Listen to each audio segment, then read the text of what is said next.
where history is rather than waiting for it to be made, and also understanding the culture. So many of almost every one of the journalists covering it from the Western media, I was hanging out with a lot of them, none of them spoke Arabic. So they were all relying on the interpreters and their fixers to do all the work, and all their fixers were amazing people, but still, it's a filtered view, and if you come with your own view, which is this is a youth-led Facebook revolution, you're going to tell your fixer, go find me some of the kids who did that. And you're not going to see the information that challenges that, because you can't read the signs, you can't see the people, you can only read the English signs. They were very accommodating, the protesters, by having a lot of English signs.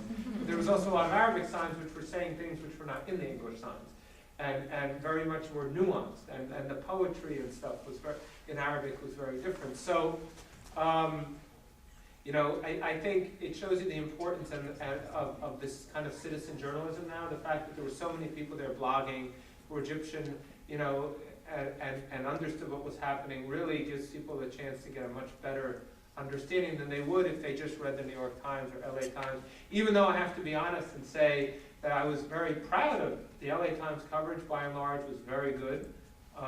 The New York Times coverage, by and large, was pretty good, and especially Nicholas Kristof's stuff was really inspiring, and they really risked a lot on the ground. I saw them at work, some of these big guys who could have easily been sitting in their fancy hotels and sending people out to the streets were actually there when the rocks were being thrown and trying to understand. So it shows you, I guess, at some point, journalists can get back their old ethos and really go out and do something good.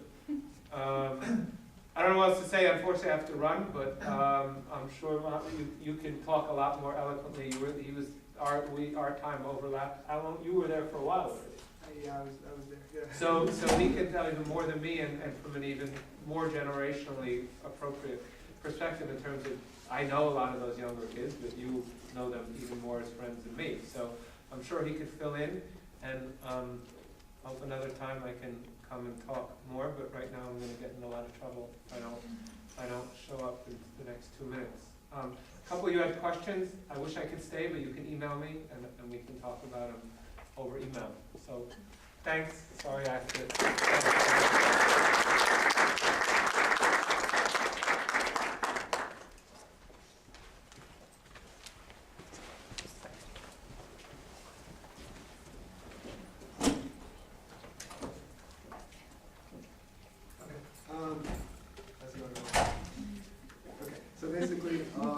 I'm not really a social scientist. I'm not going to be able to maybe give you as deep of an analysis as Professor Levine was able to do. What I was asked to do was kind of just share my accounts, share some of the things that I saw while I was there. So it'll be more of just kind of a narrating, like what I saw, and maybe some things that I personally took from it. So it won't be like hardcore analysis. It'll just, so don't judge me. Right? Basically, the days that I wanted, so Tahrir, like everyone was in Tahrir. Everyone in the Imam was in Tahrir. And Tahrir was really like the center of the revolution.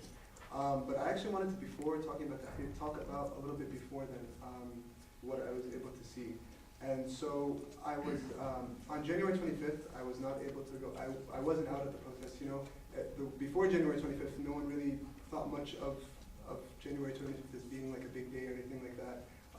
There's always protests going on. Everyone knows that, nothing's going to change, nothing's going to happen, okay, protests, great, right? And actually, what was interesting was the 25th was Eid al-Shurta. It was like the annual holiday for the police.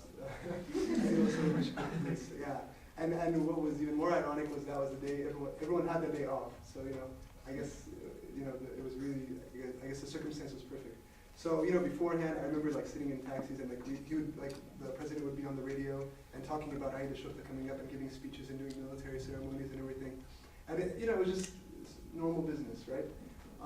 And then the 25th happens. So I was going to my aunt's house for dinner, basically, and I get a call, and they're like, oh, we actually might not have dinner because there's this protest going on right now, and it's like, it seems to be actually kind of a big deal, like something's going on, this isn't normal. Like, whoa, what? Right? And we wait an hour or two and things look okay. So I end up actually going to my aunt's house. And we turn on Al Jazeera just to see kind of what's going on.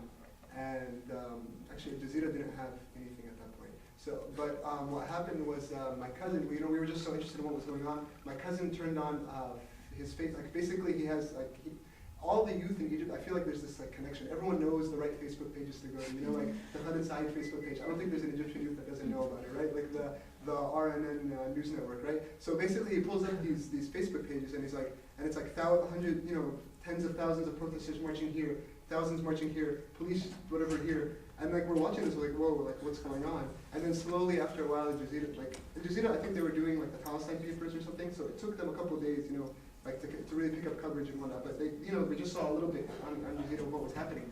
And when we heard what they were saying, like, you know, some of the chants were like, Aizim Nek, or like, we want to eat. And it was like, wow, that's pretty interesting. Like, this isn't, you know, this isn't like, you know, like, Islam needs to dominate all, or it wasn't like, you know, the workers united. Like, it was just like a very general, broad thing. Like, it was like, Aizim Nek, we want to eat. And that was the original chant on the 25th. And we remember just seeing that. And subhanAllah, it had picked up, you know, there's a lot of articles that are written about how, you know, the organizers were able to really get that many people out, like they said, on that day.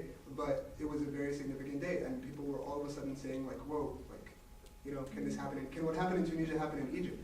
You know, what was really sad about the few days before the 25th was that what happened in Tunisia was Bouazizi, he ended up turning himself on fire. So in Egypt, they tried to mimic that, to try to get the same thing started, and people would light themselves on fire in Egypt. Like we saw, there were many cases, it wasn't just one, it was like at least 4 cases of people like lighting themselves on fire. And basically we were like, nothing was obviously happening, and people were just like, you know, all of Egypt can like turn themselves on fire, and this guy, like nothing's gonna change, right? But the 25th really changed that. There was something very significant about the 25th. So Wednesday goes by, Thursday goes by, and I remember I was with, you know, my roommate at the time, Sam Shabaiki, also at ECI student. So like we were just like sitting there, and like all we could talk about and think about was like, whoa, like, is this like the beginning of something? Is this the beginning of something? And then there was a big call for Friday for mass protest. They called it Jumat al-Ghadab, the Friday of anger. So, you know, we were really like, just like, man, is this going to be the day? Is this going to be the day? Is something going to happen? And so Friday happened. So you know, what was nice about the beginning is, you know, all moms are generally pretty worried about their kids, like, especially if they're not like, you know, like living, you know, okay. So basically, it wasn't a big deal, like it wasn't a big enough deal yet, or it wasn't seen as dangerous enough yet for my mom to really like take notice, right? So for Friday prayer, which Muslims, you know, every week we go and they pray Friday prayer, I happened to go to a certain mosque that, you know, it just so happened that there were, you know, some protests that were coming out of that mosque, because basically there was a list that went out the day before saying like, go to these specific mosques, you know, and I just happened to end up at one of those mosques, right? And I actually ended up arriving an hour before. And it was really weird. It was like I got there and it was like as if nothing was going to happen. There were a couple policemen at the door checking IDs, seeing who's coming in, like what's going on. You know, other than that, it was just, you know, nothing special, right? So I'm sitting in the mosque, and you know, something that happens in Egypt before the Friday prayer begins is they actually have Quran recitation. So, you know, the Qari goes up and he picks some very, very relevant verses. He starts reading the ayat about people not changing, the condition of people not changing until they change the condition of themselves. And you know, I just remember like the room was being filled, and at first it didn't really look like, whoa, like there's going to be a major protest coming out of this mosque, right? Like just normal people. But like, you know, he's reading these verses, and then everyone is just crying. Like at this point, everyone is just like in tears, like something is, you know, like something really special is happening. You know, like people are just so touched, and there was like this very eerie calm, not eerie, this very spiritual calm.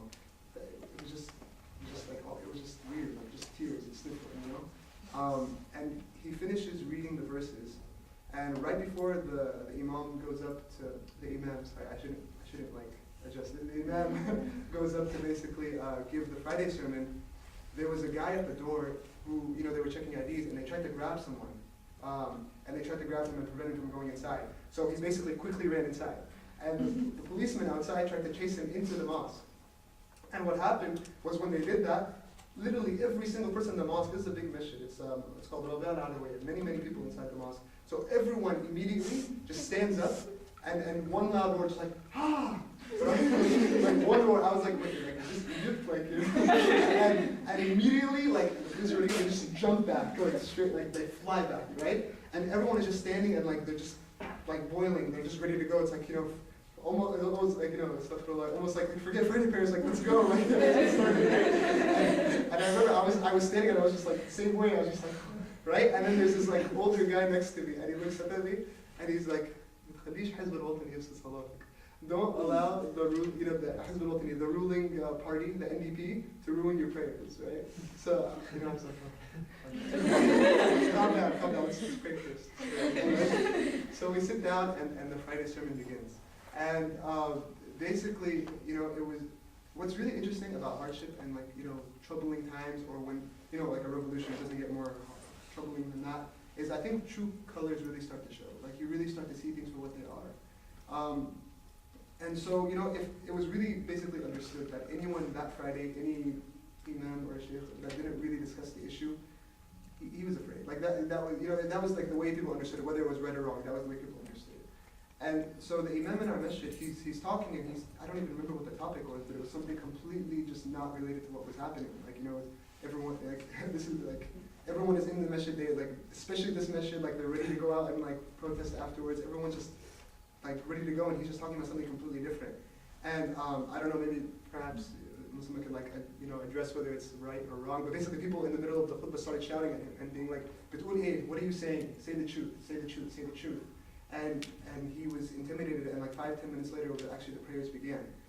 And you know, for me, it was a little bit disappointing, I think, because, you know, we always, as a Muslim, like we always kind of look to our religious leadership as like, you know, these are the people that are supposed to like lead us, like lead us by example, etc., etc., etc. And it was almost like, well, like he's afraid, or like he's not saying what needs to be said. And it kind of really struck something in my heart, and it was kind of just a realization that, like, faith, of course, like, it's not to belittle it in any sense, in any way, but faith is not just something on your chin or something you wear around your head, but it's something that's in your heart, it's in your actions as well. And that was something that really clicked with me. You know, I don't know if I was in the position of that imam. Like, I'm sure, like, before the sermon, the authorities probably went up to him and said, "Well, kill your wife if you say anything," right? I'm sure they did something like that. And I'm sure he must have been very afraid. Like, but I mean, you know, and I don't know if I would have done better, but I just feel like there's this expectation, and you know, if you have to be able to handle the heat in that kind of position. So that happened. I think I'm going to try to speed up a little bit. I don't know how much time there is. So basically, the Friday prayer ends early, like 10 minutes early, right? Or 10 minutes in, and we pray and we're done. And immediately when the prayer ends, the lights cut out completely.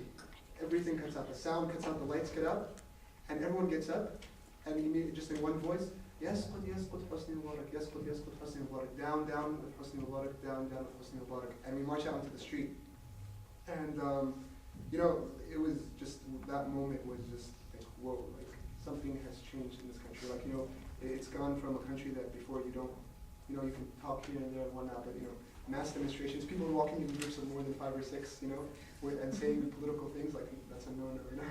and all of a sudden, like, just the whole mosque just walked out into the street, and everyone, then they start marching, right? And of course, they're like, "Where do we go, where do we go?" And there's some voices in the crowd, I think they're probably planted there, they're like, "Tahrir, Tahrir, let's go to Tahrir," right? So we're like, okay, yeah, let's go to Tahrir, right? And like, the whole crowd is like, "All right, Tahrir." And so we start going. The problem was that we got out 10 minutes into the prayer. Friday prayer normally, you know, like, in general, like, you see, like, half hour, 45 minutes, an hour. So none of the other, like, messages are out yet. So we're like, you know, our group on our own, and it's like, oh man, like, we're not that many people yet, like, you know? And it was a little bit like, oh, I hope people come. Right? So we go and we march, and actually it's kind of like immediately when we walk out, you look at the street that you need to walk to get to Tahrir. It's a 3.5-hour walk, by the way. But the street that you need to take to like go in that direction, there's already immediately a line of riot police waiting for us there. And so people just walk straight towards them, right? Walk straight towards them, and they just raise their fingers like, "Silmiya, Silmiya, peaceful, peaceful, peaceful," right? And they started demanding for the policemen to move. Of course, the policemen had other ideas. They didn't move. And you know, we stood there for a little bit, and actually, it was actually good for us because other mosques now started to get out, and the groups started to get bigger and bigger and bigger. So the police basically, at one point, they fired tear gas at us, and just the crowd basically disperses for a little bit. And I guess that was for me, like, not that tear gas kills, but when you're drowning in it, it might, but basically that was first blood. You know, people were just like, you know, like, it got people going. And so people again, like, kind of gathered their senses again, and they went up again, "Sinmiya, Sinmiya, Sinmiya," and then again they shot us with tear gas, right? So we have this line of police officers stopping us right outside the mosque, and we're just like, okay, like,